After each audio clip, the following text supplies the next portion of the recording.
Le volcan Agung, à Bali, le 26 novembre 2017, Firdialisnawatiapsi passe sa dernière éruption, en 1963, avait fait près de 1600 secondes. Le volcan du mont Agung, sur l'île indonésienne de Bali, a craché de la fumée à des centaines de mètres dans l'air samedi, quelques jours après que des milliers d'habitants ont dû quitter les lieux.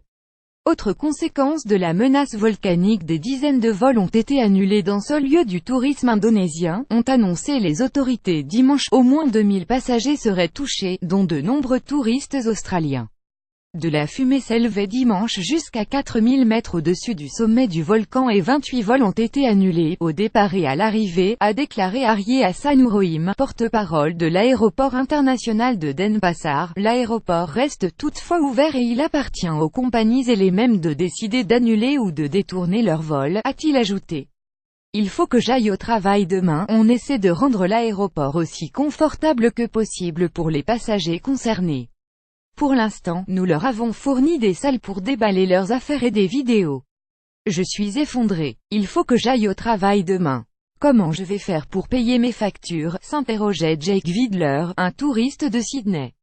Le mont Agung crachait dimanche de la fumée jusqu'à 1500 mètres au-dessus de sommet, 2 fois plus haut que mardi, lorsque la fumée a contraint à l'exode les personnes vivant près de la montagne. Les personnes vivant à moins de 7,5 km du volcan ont été évacuées, a indiqué le volcanologue Gede Suantika, conseillant aux habitants de rester calmes.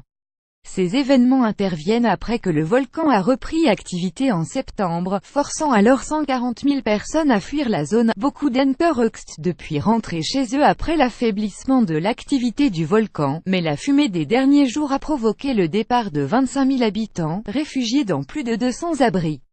L'aéroport international fonctionne normalement pour le moment, nous continuerons à voir des éruptions comme celle-ci à des échelles similaires, mais nous ne pouvons pas prédire le moment où le mont Agung va réellement entrer en éruption, a déclaré Gede Suantika. Le niveau d'alerte du volcan reste au second le plus élevé, a-t-il ajouté.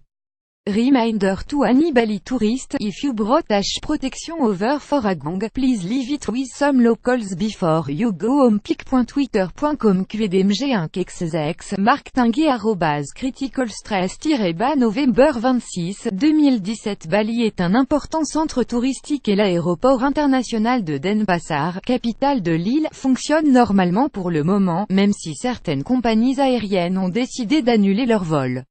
L'Indonésie est située sur la « ceinture de feu » du Pacifique, où la collision de plaques tectoniques cause de fréquents séismes et une importante activité volcanique. Le mont Sinabung sur l'île indonésienne de Sumatra au nord-ouest de Bali qui est actuellement à niveau d'alerte le plus élevé est actif depuis 2013.